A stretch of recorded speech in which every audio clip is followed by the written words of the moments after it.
Today we're going to go over how to make a component. So here I have 5-CO, I have the ligand, I have the pocket, but I want a little more focused view, and there are two residues that I want to look at. So let's make a component for those. So we'll go to Structure Actions, Create Component. I want specific residues, so we'll move this up. I want residue 192 and 197. You'll see, you may have noticed that it turned red when we had an invalid selection. So if let's say I also wanted 25 to 50, I can also have a range if I want. But that was just for example. I just want these two residues. I'll move that out of the way. We can click Select Range.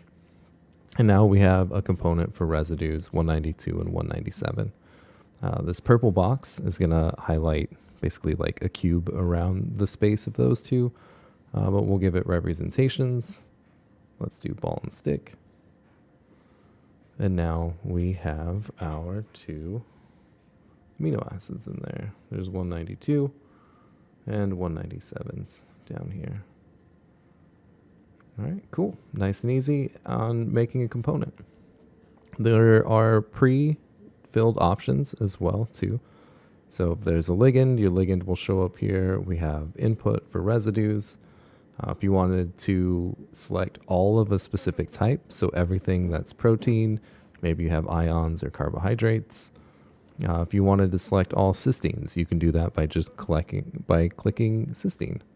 So now all cysteines will be shown as ball and stick as well too.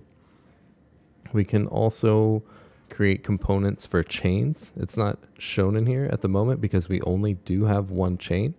But if we had multiple chains, we would have a drop down for chains. So we could do chain B, chain C from there as well too.